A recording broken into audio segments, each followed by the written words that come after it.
Terdapat beberapa tempat di dalam Al-Quran yang diisyaratkan terkait berkelindan dengan doa.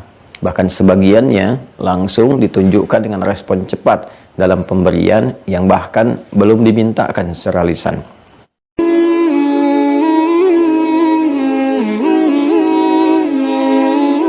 Kemudian, di pertemuan yang lalu telah kita bahas tentang bagaimana percepatan dalam doa, bagaimana aturan-aturan dalam berdoa. Sekarang kita akan masuki pada ruang dan waktu yang mustajab, tempat dan waktu-waktu yang diisyaratkan dalam Al-Quran, juga hadis-hadis Nabi Muhammad SAW, yang dengan itu menyambungkan dengan cepat untayan-untayan doa yang kita panjatkan ke arsy ilahi, yang dengan itu menghadirkan jawaban-jawaban juga yang cepat seperti yang kita harapkan sesuai dengan kebutuhan kita. Kita akan keluarkan beberapa tempat dan keadaan di dalam Al-Quran, juga hadis-hadis Nabi Muhammad SAW, yang dengan itu memberikan satu pedoman kepada kita bagaimana cara terbaik kita berdoa, di mana kita mesti berdoa untuk mempercepat pengabulan kita, dan waktunya seperti apa, serta bagaimana keadaan yang harus kita tampilkan. Ini kurang lebih poin-poin pokok bahasan yang subuh ini coba kita akan pelajari bersama. Kita akan memulai dulu dengan tempat-tempat mustajab yang diisyaratkan di dalam Al-Quran. Sebagian mungkin kita akan tampilkan di subuh ini sesuai dengan waktu yang kita miliki, yang Allah amanahkan kepada kita semua. Bismillahirrahmanirrahim. Terdapat beberapa tempat di dalam Al-Quran yang diisyaratkan terkait berkelindan dengan doa. Bahkan sebagiannya langsung ditunjukkan dengan respon cepat dalam pemberian yang bahkan belum dimintakan secara lisan. Yang pertama, kita akan ambil tempat yang umum didapati dulu dan bisa diakses umumnya oleh setiap kita dan terbuka bagi setiap kalangan dengan keadaan-keadaan dan batasan-batasan tertentu yang berlaku tentunya di tempat yang dimaksudkan. Yang pertama adalah masjid. Saya ulangi, yang pertama adalah masjid.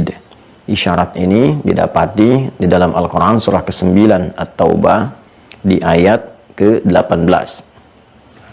Quran surah ke-9 At-Taubah atau Al-Bara'ah di ayat 18. Ya, satu kita hadirkan dulu tempat, ya. Bukan sekedar tempat, tapi juga tempat yang mustajab.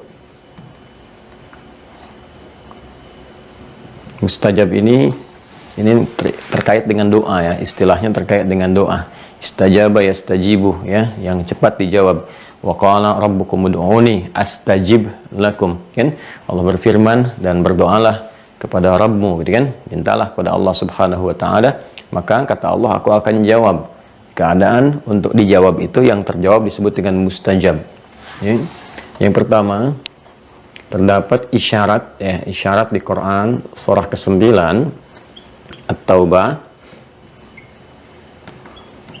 At-Taubah ya, atau Al-Bara'ah di ayat 18. Di sini diisyaratkan masjid, ya.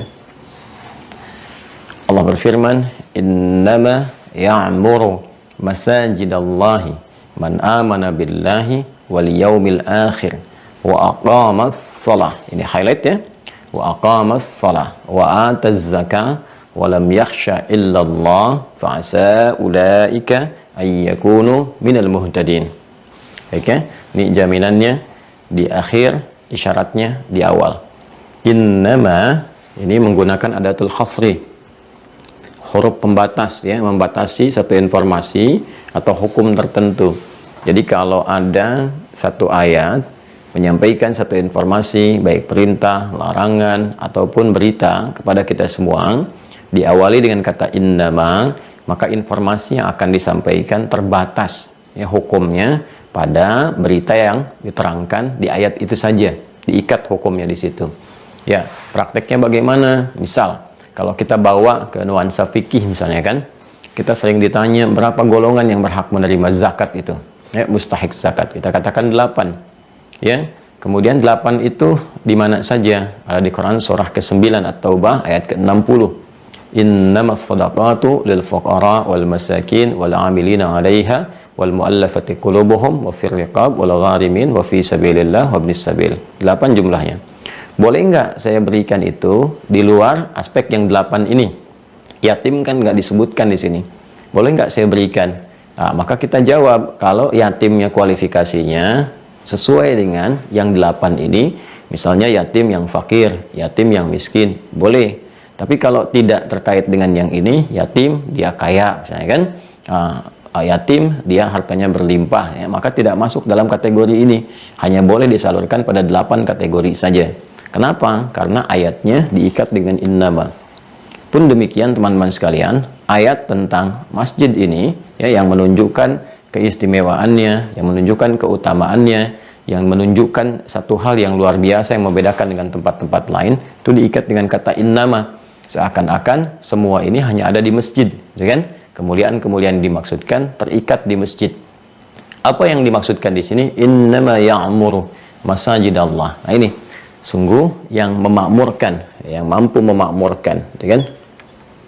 Masjid-masjid Allah itu, rumah-rumah Allah itu terbatas.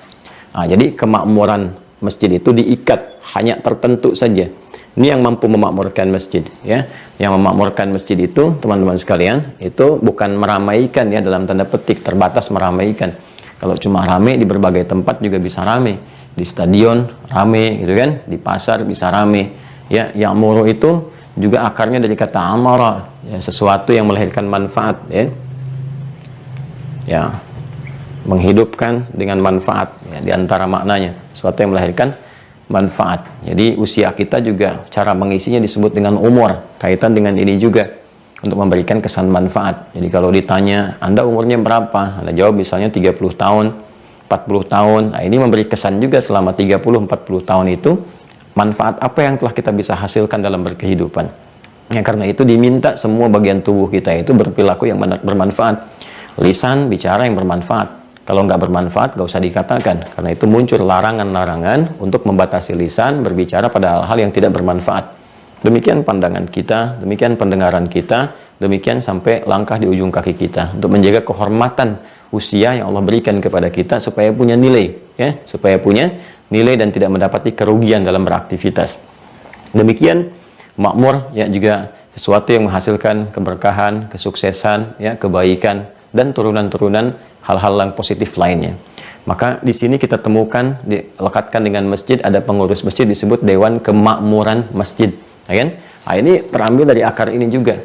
Dewan Kemakmuran Masjid artinya dewan, himpunan, kan, kelompok, satu gabungan organisasi terdiri dari personal-personal tertentu dengan susunan-susunan tertentu yang memang meniatkan untuk menghadirkan program-program yang bermanfaat di masjid, ya kan? Program-program yang menghadirkan keberkahan di masjid, ya, cari imam yang bagus yang bermanfaat buat makmum, cari pengisi tausiah, penceramah, ustadz yang bagus yang isinya bermanfaat untuk jamaah dan sebagainya, ya kan?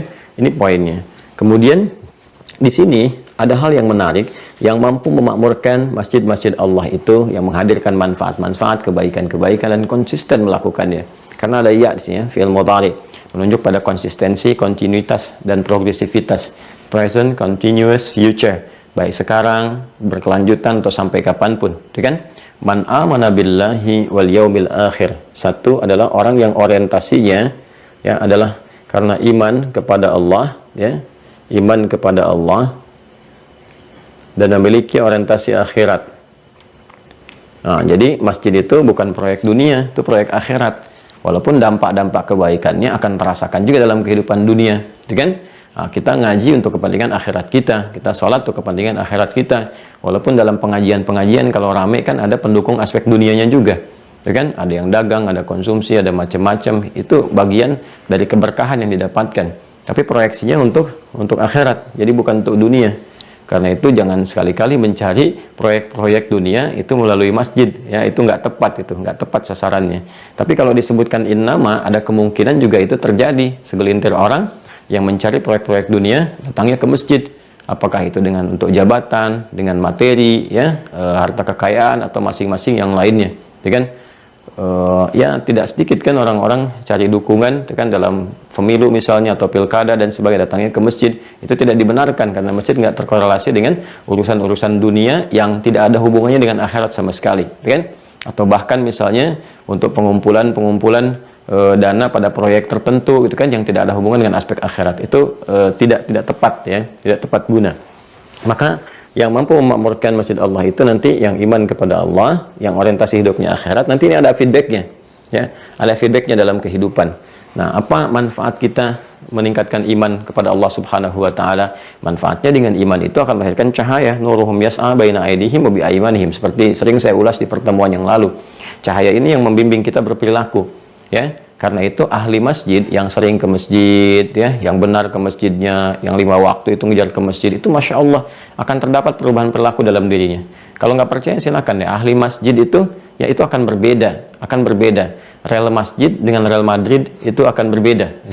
Jadi akan lain penampakannya gitu ya, dari bersikapnya beda, tutur bicaranya lain, karena dia ada pendapatan dari kekuatan iman dalam dirinya yang melahirkan cahaya-cahaya bagi tuntunan kehidupan. Kalau orientasi ke masjid itu benar ya, karena iman kepada Allah juga untuk proyeksi akhiratnya, itu pasti akan ada perubahan. Apapun status sosial yang melekat pada dirinya, mau pejabatkah, birokratkah, pokoknya kalau sudah ke masjid itu pasti baik. Makanya orang tua kita dulu, para ulama-ulama kami juga, guru-guru kami mengajarkan ya, kalau ada orang-orang yang perilakunya kurang baik itu di Timur Tengah itu selalu diminta ke masjid deh. Ya, pernah saya dengar cerita waktu di Tripoli itu, guru saya cerita ada 3 anak yang sulit diatur, sering diadukan orang tuanya kepada guru-gurunya. Lalu dipanggil oleh Syekh ini lembut baik gitu kan, dan anak itu mau datang, tiga orang itu. Begitu datang, ya guru itu mengatakan, Syekh itu mengatakan, tidak usah gelisah gitu kan, tenangkan dulu hatinya itu kan, nggak usah khawatir. Sekarang gini, kalian bebas mengerjakan apa yang kalian inginkan, dengan syarat ke masjid aja dulu 40 hari ya, jangan putus gitu, 40 hari berjamaah, jangan putus. Setelah itu terserah kalian mau ngerjain apapun, kalian bebas gitu ya. Mereka senang ya, pikiran mudanya gitu kan, seakan-akan nggak ada masalah, ya udah ke masjid lah. Kurang lebih selama 40 hari apa yang terjadi? Yang 2 itu ada perubahan ya, 2 itu perubahan, jadi berubah, jadi lebih bagus, lebih baik dan sebagainya. Yang 1 tetap konsisten dengan kesalahan ya, yang tadi yang tidak teratur. Maka dipanggil ya, kata syekhnya, kamu yang 2 ini dua-duanya pasti ke masjid ya, kamu yang 1 pasti nggak konsisten ke masjidnya. Nah, bingung yang 1 ini ya, dia mau mengatakan tidak juga ya, dia nggak bisa menyangkal dengan fitrah keadaan dirinya, artinya menolak. Dia hanya bisa berkata, bagaimana Syekh tahu? Nah, kata Syekhnya dikatakan, kalau kamu konsisten ya ibadah di sana selama 40 hari itu untuk memakmurkan, 40 ini kadang-kadang jadi sesuatu yang unik. Nah, teman-teman sekalian ya, seperti Nabi Musa gitu kan, kemudian mendapatkan bimbingan selama 40 hari gitu kan. Nah, karena itu para ulama juga kadang-kadang menyusun bimbingan-bimbingan yang sekitar 40-an seperti Al-Arba'in, An-Nawawiyah dan sebagainya ya. Ini sebetulnya gambaran-gambaran untuk bukan masalah jumlahnya 40 ya, tapi lebih kepada konsistensi untuk latihan ya, dalam sebulan. Orang kan kalau dalam sebulan saja 30 hari kurang lebih terbiasa pada sesuatu, itu akan membentuk kebiasaan ya kan. Apalagi kalau ditambah waktunya misalnya sampai 40 hari, 50 hari dan sebagainya ya. Nah, tapi 40 ini batas-batas kematangan, termasuk dalam usia juga ya, batas kematangan, kematangan emosional, kematangan berpikir dan sebagainya di usia 40-an ya. Karena itu di Quran surah ke-46 ayat 15, seseorang yang sudah usia 40 tahun itu, nah itu sudah harus mulai menata dirinya itu dengan lebih baik, lebih beda dari sebelum-sebelumnya. Ada fase kematangan berpikir, fase kematangan emosional, fase menata kehidupan dan sebagainya. Nah, karena itulah ada beberapa hal-hal yang kadang-kadang terlihat seperti biasa tapi maknanya sangat dalam ya. Nah, maka anak itu mulai berubah ya kan, mulai mengerti, dan dia mulai konsisten untuk bisa berada istiqomah ke masjid. Setelah itu jadi orang baik tiga-tiganya. Nah, itu cerita yang kami dapatkan dulu saat di Tripoli ya. Jadi ini ada feedback gitu.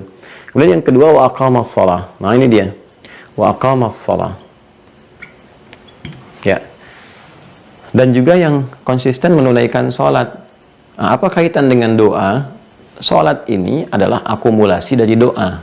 Karena itu dalam fikih, salat disebut dengan doa. As-salatu hiya doa. Jadi as-salatu lughatan ad-doa. Kan? Hal yang menyambungkan kita secara langsung dengan Allah Subhanahu wa taala. Bukankah kita saat berdoa gitu kan, kita terhubung langsung dengan menyebut nama Allah, ya Allah, ya Rahman, ya Rahim, ya Razzaq, kita meminta sesuai dengan kebutuhan kita. Salat juga demikian. Bahkan kita menghadap ke arah kiblat, menyebut nama Allah dengan pertama kalinya, langsung memujinya dan seterusnya, ya kan? Sampai dengan kita banyak bermohon di dalamnya. Karena itu ada yang mengatakan juga, salat kan seakar dengan kata silah, Ya, sesuatu yang terhubung erat. Ibadah ini disebut dengan sholat karena langsung mengonlinekan kita, menghubungkan kita dengan erat kepada Allah Subhanahu wa Ta'ala. Silah, sholat, seakar juga hybridnya atau derivasinya dengan kata wassalah, sesuatu yang sampai. Karena saat kita berdoa di dalam sholat, kita memohon, ya sampailah kemudian itu kepada Allah Subhanahu wa Ta'ala. Nah, ini yang menarik ya teman-teman sekalian, sholatnya ini juga itu diikat dengan masjid. Ya, diikat dengan masjid.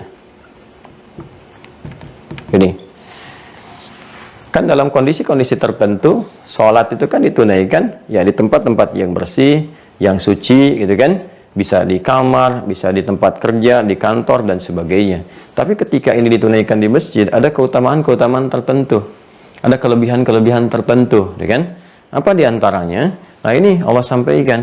Ini orang-orang yang menunaikan sholat, berdoanya di masjid, dimohonkan langsung pada Allah Subhanahu wa Ta'ala dalam kondisi demikian itu pertama disebut pemakmur. Ya, disebut pemakmur. Selain nanti feedbacknya kepada perilaku akan melahirkan perilaku yang baik, perilaku yang bermanfaat, ada juga hal-hal yang terkait korelasi langsung dengan kebutuhan hidupnya. Ya, apa yang dimaksudkan? Ini jawaban dari doa tadi. Makanya diujungkan Allah tutup dengan fa'asa ulaika yakunu minal muhtadin. Maka mereka itu berpotensi akan langsung diberikan oleh Allah Subhanahu wa Ta'ala petunjuk-petunjuk, pedoman-pedoman berkehidupan. Ya, muhtadin itu kan mendapatkan hidayah, mendapatkan hudan. Di antara makna hudan itu apa? Ya, jawaban-jawaban dari doa. Ya, hudan itu di antaranya maknanya banyak sekali. Pedoman hidup, sesuatu yang memudahkan, sesuatu yang membuat nyaman, sesuatu yang mendapatkan perlindungan, itu kan jawaban dari doa semua. Ya, makanya ketika Allah menyampaikan dzalikal kitabul la raiba fi hudan lil muttaqin, di ujungnya kan ayat kelima ditutup dengan kalimat ulaika ala hudam mir rabbihim. Kalau sudah mendapatkan hudan apa? Wa ulaika humul muflihun. Mereka itulah orang yang berbahagia, mereka itulah orang yang sukses. Jadi dapat hudan itu cenderung bahagia, cenderung sukses, cenderung nyaman. Muflih itu orang yang meraih falah. Sedangkan panggilan sholat menggunakan kata falah sandingannya. Hayya 'alas shalah, hayya 'alal falah. Kalau diraih kata sholah ini mendapatkan falah, maka falah berubah jadi aflah. Karena itu muncul qad aflahal mu'minun. Sungguh orang-orang beriman itu sejatinya akan menggenggam kebahagiaan, kesuksesan. Siapa mereka? Alladzina hum fi shalatim khashi'un. Yang mereka itu salatnya khusyuk. Jadi salat khusyuk itu bisa berhasil menjadikan kita sukses mendapatkan sesuatu, meraih kebahagiaan tertentu, ya kan? Nah, orang yang mendapatkan aflah itu namanya muflih. Muflih kaitannya dengan huda. Ulaika ala hudam mir rabbihim wa ulaika humul muflihun. Dan itu bisa diraih lewat sholat. Dan yang paling pokok tempatnya didapatkan di masjid. Ya? Dan dalam sholat itulah kemudian muncul doa. Makanya orang-orang yang berdoa dalam sholat itu cepat sekali dikabulkan kalau sholatnya benar. Termasuk kisah Nabi Zakaria nanti alaihi salam yang meminta kepada Allah Subhanahu wa Ta'ala dianugerahi keturunan ketika semua manusia mengatakan secara medis dan klinis ini nggak mungkin punya keturunan karena istri beliau divonis monofos dan mandul. Apa yang terjadi? Beliau sholat meminta, dan dalam sholat ya khusyuk ditunaikan, mohon kepada Allah, dan diberikan oleh Allah dengan cepat sekali jawabannya. Fanadatul malaikatu wa huwa qa'imun yusalli fil mihrab annallaha yubashshiruka bi Yahya. Ya, jawaban itu turun, disampaikan, akan punya anak, langsung namanya diberikan oleh Allah, yaitu Yahya, gitu kan? Dan dalam keadaan sholat beliau meminta, doanya dipanjatkan dalam sholat. Nah, ini sangat luar biasa, gitu kan? Nah, jadi Allah menjamin ini kalau kita benar datang ke masjid, niat ibadah, sholat benar, memohon itu dalam sholat itu, gitu kan? Atau memohon kita berdoa pada Allah di dalam masjid ini, maka percepatan doa itu akan cepat sekali diberikan. Ya, karena itu dorongan-dorongan untuk menunaikan di masjid itu sangat tinggi sekali. Dari mulai kita melangkah ya ke masjid sudah ada pahala, gitu kan? Datang ke masjidnya saja sudah mendapat pahala lagi. Ini Jumat nih, Masya Allah ya. Kita berwudu dengan sempurna, mandi berwudu dengan sempurna. Itu langkahnya saja sudah punya nilai. Ya, langkah pertamanya mengangkat derajat si Allah Subhanahu wa Ta'ala. Langkah berikutnya menggugurkan dosa-dosa yang kecil-kecil yang kadang tidak disadari bahwa itu salah. Kemudian sampai di masjid mendapat pahala lagi 25 kali lipat, ya kan? Yang jarak satu keduanya 500 tahun, dua ketiga 500 tahun. Demikian seterusnya, banyak sekali pahalanya. Itu belum memulai apapun. Dan berpotensi ketika kita hadir di dalamnya, kita bermohon cepat sekali dikabulkan. Ya, masjid. Ya, dalam sholat nanti ada turunan lagi kapan dilakukannya. Kan masjid itu kan tempat sujud, tempat kita bersimpuh, tempat kita bermohon. Makanya dalam sujud kan Nabi memberikan isyarat untuk banyak berdoa. Ya, aktsirud doa, ya kan? innama aqrabul abdi min rabbih wa huwa sajidun fa aktsiru du'a. Sungguh keadaan terdekat antara seorang hamba dengan Rabbnya, disebutkannya kan Rabb. Rabb itu kan kalimat rububiyah yang memberikan semua perhatian, kemudian penampakan ayat-ayat lewat perawatan, pemberian kebutuhan dan sebagainya. Nah, itu kita hamba dengan Rabb kita, Allah Subhanahu wa taala, keadaan terdekat itu saat bersimpuh, saat sujud. Bukankah semua yang bersimpuh dalam kondisi apapun akan mendapatkan chemistry yang kuat, ya, yang kalau meminta pun cepat diberikan? Nah, kita memohon dengan bersimpuh. Dalam sholat kan kita sujud, dan dalam sujud perbanyak doa. Nanti ada teknisnya. Ada yang dilafadzkan berdasarkan petunjuk-petunjuk dari Nabi, bacaan-bacaan yang dibenarkan. Ada yang kita bisa mohonkan dalam hati kita, gitu kan? Untuk memohon, dan Allah Maha mengetahui kedalaman jiwa kita bahkan sebelum disampaikan. Karena itu tempatnya disebut masjid, tempat bersujud. Ya, dan sujud itu nama lain dari sholat, ruku itu nama lain dari sholat, sujud nama lain dari sholat. Tapi kenapa disebutkan tempatnya melekat dengan sujud, yaitu masjid, sebagai gambaran tempat sholat, tapi yang diambil esensinya sujudnya, karena di sujud itulah kita bersimpuh dengan memohon sepenuhnya, ya kan? Maka dari tempatnya saja sudah memberikan kesan bahwa ini tempat untuk bersimpuh kita, mengadukan berbagai hal dalam kehidupan, untuk bermohon, untuk meminta dan sebagainya. Karena itu para ulama dulu itu, ya mereka banyak sekali yang menghabiskan waktunya di masjid untuk memohon taufik Allah, meminta kebaikan-kebaikan, minta petunjuk, minta perlindungan, ya, menyembuhkan segala hal. Untuk makna as-somad itu tempat bersimpuh, tempat bermohon, tempat segalanya. Para ulama banyak sekali. Imam Al-Bukhari itu menulis kitab Al-Bukhari, ya, Sahih Al-Bukhari, ya kan? Al-Jami' As-Sahih itu kan 16 tahun. Itu sebelum dituliskan itu kan beliau juga melakukan apa? Salat. Ya, setiap satu akan menuliskan salat dulu. Di mana? Di masjid. Kan memulai di Masjidil Haram, berakhir kemudian di Masjid Nabawi, dibagi dua oleh beliau. Dan beliau menjadikan itu sebagai hujjah, ya, bekal terbaik untuk bertemu dengan Rasulullah SAW. Kalimatnya kan sangat populer. Aku akan menjadikan ini sebagai hujjahku saat berjumpa dengan Rasulullah. Nah, ini pesan yang sangat kuat, inspirasi yang sangat dalam. Bekal apa yang kita siapkan untuk menghadap Allah, ya, dan Masya Allah kita berharap juga dengan bekal itu bisa berjumpa dengan Rasulullah. Bekalnya apa? Yang jadi kebanggaan kita di hadapan Allah dan Rasulnya. Saat dihisab kita katakan, ya Allah, aku telah menyiapkan ini untuk perjumpaan denganmu. Ketika berjumpa dengan Rasulullah, ya Rasulullah, saya sering mendawamkan ini untuk berjumpa dengan Anda, gitu kan, dan sebagainya. Masya Allah. Nah, apa yang kita siapkan di sini? Para ulama-ulama besar dulu seperti itu. Termasuk juga para begawan-begawan pengetahuan dan sebagainya. Avicenna, itu Ibnu Sina dalam sejarahnya. Itu kalau lupa tertentu, datangnya ke masjid, sholat 2 rakaat. Ya, kemudian ingat dan sebagainya. Itu banyak sekali. Jadi manfaat-manfaat ini besar sekali, teman-teman sekalian. Ya, banyak orang-orang hebat kita di masa lalu, termasuk pebisnis-pebisnis yang sukses, itu kan, yang hartanya melimpah dan sebagainya. Itu sebelum berangkat ke masjid dulu, dari mulai subuh, kemudian bertahan dengan syuruk, rencana-rencananya mereka kemudian serahkan kepada Allah dengan bertawakal, minta petunjuk kepada Allah. Pulang dari pekerjaan, mampir ke masjid dulu, ya, sholat 2 rakaat dulu, kemudian di situ, ya, tahiyatul masjidnya atau sesuai dengan keadaannya, apakah sholat sunnah wudhu, kemudian memasrahkan kepada Allah, sehingga pulang ke rumah juga dalam keadaan yang tenang, yang nyaman, yang baik. Itu bisa ditiru. Anda pulang dari kantor nggak langsung ke rumah, saya kan ke masjid dulu, ya, berwudu, sholat, tuh kan, pasrahkan kepada Allah, pulang ke rumah. Jadi aura yang dibawa aura masjid. Aura masjid kan aura ketenangan, aura kenyamanan. Anda masuk aja udah beda suasananya, lain. Jadi suasana penat di jalan, tuh kan, suasana bising, suasana penat di pekerjaan, itu bisa netral kembali. Ya, ketika kita hadir di suasana-suasana yang memberikan ketenangan dan kedamaian dalam jiwa kita. Ini tempat yang pertama, teman-teman sekalian. Ya. Dan nanti ini pun ada yang spesial lagi. Ya, ada yang spesial lagi. Misal, semakin masjid itu punya kualitas tinggi dengan pahala yang besar, semakin cepat juga terkabul di bagian-bagian dalamnya. Contoh misalnya Masjid Al-Haram. Ya. Yang pertama, Masjid Al-Haram, Masjidil Haram di Mekah, kan? Sholat di dalamnya punya keistimewaan 100.000 nilainya. Kita barusan sholat subuh, kan? Nah, punya nilai di hadapan Allah. Sekali sholatnya dapat 10 kebaikan. Sholat kan hasanah namanya, kan? Hasanah. Quran surah 11, Hud ayat 114. Aqimis sholata tarafain nahar wa zulafan minal lail innal hasanati yudhibnas sayyi'at. Di dalam ayat ini sholat disebut dengan hasanah. Sedangkan hasanah itu setiap satu dikerjakan, poinnya 10 kebaikan. Ya, di Quran surah ke-6 Al-An'am ayat 160.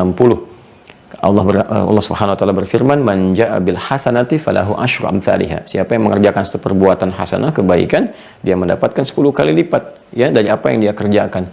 Ya 10 poin ini disebut dengan ajrun. Ya jamaknya ujur, lahum ajrun ghairu mamnun. Ini yang kita bawa pulang menghadap Allah Subhanahu wa taala. Sehingga kita sering berdoa, Rabbana atina fid dunya hasanah fil akhirati hasanah wa qina adzabannar. Ya Allah, jadikan semua perbuatan kami di dunia punya nilai hasanah, di akhirat bisa tampak hasanah. Itu yang bisa menjadi hijab bagi kami dari ancaman neraka. Nah, ini bayangkan kita sholat tadi kan dapatnya insya Allah ya dengan kadar keikhlasan minimalnya 10 kebaikan. Di Masjidil Haram kali 100.000 lagi. Jadi kita sholat sekali di sini, di Masjidil Haram sekali subuh, itu nilainya sama dengan 100.000 kali sholat. Nah, yang dikerjakan tempat biasa. Nah, ini berdampak juga pada percepatan doa. Karena itu doa-doa yang dipanjatkan di area Masjidil Haram itu sangat cepat sekali terkabul. Ya, apalagi area yang inti di Masjidil Haram, yaitu area Ka'bah. Makanya di Ka'bahnya sendiri juga ada tempat-tempat mustajab, ya, di Multazamnya misalnya, Hijar Ismailnya misalnya, kan di area-area itu Rukun Yamani, itu sesuatu yang sangat cepat kalau kita lakukan dengan benar. Maka kalaupun kita nggak dapatkan tempat yang sesuai di situ, ya kan, Masjidil Haramnya, tarik ke tempat berikutnya. Apa misalnya Masjid Nabawi, gitu kan, masjidnya Nabi, Masjid Nabawi, masjidnya Nabi SAW di Al-Madinah Al-Munawwarah. Jadi punya keistimewaan juga, Masya Allah. Berkali-kali lipat kita kalau ibadah di situ dapat 10.000 kebaikan gitu kan. Kita kerjakan, nilainya tinggi sekali, doa juga cepat. Di situ ada raudhah, gitu kan. Raudhah yang sangat luar biasa di antara makam Nabi, rumah Nabi dengan mimbar, itu sesuatu yang sangat cepat dikabulkan. Bahkan di batas-batas tertentu dalam masjid Nabi SAW itu sangat luar biasa. Percepatan doa, dan sudah banyak yang melakukan dan sudah banyak yang bisa mendapatkan manfaat-manfaat kebaikan itu. Kemudian kalau kita tarik lagi teman-teman sekalian, ada Masjid Al-Aqsa di Palestina, ya, Masjid Al-Aqsa, Al-Aqsa, ya, di Palestina ya, bukan yang di BSD. Ini yang dapat 1000 kebaikan, ya, dapat 1000 kebaikan Masjid Al-Aqsa, dan itu luar biasa, ya. Bukan hanya situs-situs para nabi, bagaimana Nabi Ibrahim kemudian di awal dakwah menata, nabi-nabi yang lain hadir sekitar tempat yang berkah. Bahkan keberkahannya juga diisyaratkan dalam Al-Quran. Surah 17 ayat pertama itu kan. Subhanalladzi asra bi'abdihi laylan minal masjidil haram ilal masjidil aqsa alladzi barakna haulah. Diberkahi sekelilingannya. Karena itulah doa-doa yang dipanjatkan di dalamnya itu mustajab. Cepat sekali, ya. Mustajab. Jadi ini sesuatu yang kemudian kita jaga, masyair, tempat-tempat yang mengagungkan risalah, yang menggetarkan jiwa. Ya, masyair itu kan bukan sebagai simbol, tanda, tapi juga bisa menggetarkan jiwa. Makanya ketika kita datang ke Masjidil Haram, kan getaran jiwanya beda. Ya, dari jauh aja udah kerasa kan. Dari jauh tuh kerasa tuh. Ya, dan saya juga sering mengalami ya, kalau kita datang ke sana tuh dari jauh udah merasakan, sejak di bandara, sejak di pesawat kan. Bahkan yang menarik pun orang-orang yang merasakan banyak kesalahan, termasuk kita pun merasa banyak salah gitu kan. Tapi ada orang-orang tertentu yang bicara, ngobrol dengan kita itu getarannya tinggi gitu. Tiba-tiba datang bersimpuh, nangis, macam-macam, bisa berubah, bisa tiba-tiba 180 derajat berubah perilaku dan sebagainya. Itu luar biasa, getaran yang tinggi. Makanya disebut dengan masyair. Masyair di Quran surah kedua ya, di Al-Baqarah itu kan dari ayat 198 disebut dengan Masy'aril Haram, tempat-tempat yang bisa menghadirkan getaran kepada jiwa ya. Masyair itu banyak nanti sekitaran haram itu, nanti ada Muzdalifah, ada di Arafah dan sebagainya, dan puncaknya ini kan terkait di Masjid Al-Haram karena ada Ka'bah di dalamnya. Ya, demikian juga Masjid Nabawi. Masya Allah, kecintaan kita kepada Rasulullah SAW memberikan getaran tertentu, kehusyuan kita dalam sholat dan sebagainya, itu terasa sekali ya, terasa. Bahkan kalau kita dengar kisah kan Bung Karno sendiri, ya, bagaimana pada saat itu dengan kebesarannya, pengaruhnya ya di dunia internasional dan sebagainya, ketika mendekat ke Masjid Nabawi, apa yang terjadi? Kan beliau melepaskan lencananya, turun dari kendaraannya, berjalan dengan sangat tawadu gitu kan, datang bermohon, berdoa dan sebagainya. Jadi bisa kebesaran yang sangat luar biasa itu, ya, aura yang sangat luar biasa, kedahsyatan yang sangat tinggi, bisa menggugurkan semua pangkat-pangkat keduniaan yang bahkan paling diagungkan, dihormati dalam keadaan-keadaannya. Siapa pemimpin dunia yang tidak tawadu masuk ke Masjidil Haram, masuk ke Masjid Nabawi dan sebagainya. Demikian Masjid Al-Aqsa. Ya, karena ini masy'arillah gitu kan. Hal yang bisa menggetarkan jiwa, mendekatkan kita kepada Allah Subhanahu wa taala, gitu kan? Rumah Allah yang di situ kiblat. Bagaimana kita kemudian bisa bermohon kepada Allah Subhanahu wa taala ya. Kita bisa menghadap dalam kebaikan, gitu kan? Ini kiblat pertama bagi umat Islam. Kemudian masuk kepada kiblat yang lebih utama lagi, di awal manusia itu beribadah menghadapnya ke sana. Jadi kiblat pertama yang Allah kemudian jadikan untuk manusia itu kan Ka'bah. ya di Quran surah ketiga Ali Imran ayat 95 sampai 96 itu kan, ya ketika Allah kemudian menyampaikan inna awwala baitin wudi'a lin-nasi lalladzi bi Bakkah mubarakah. Sungguh rumah pertama yang dibangunkan ya untuk manusia supaya dia bisa menjadikan kiblat itu untuk beribadah kepada Allah, yaitu Ka'bah. Ya. Nanti dalam periode-periode tertentu kemudian diberikan penghormatan kepada Masjid Al-Aqsa ya untuk menunjukkan keagungan kebaikannya, kita menjadi kiblat sementara bagi umat Islam, dan pada akhirnya dikembalikan kepada kiblat yang utama yaitu Ka'bah di area Masjid Al-Haram, dan semuanya punya keistimewaan, punya kebaikan.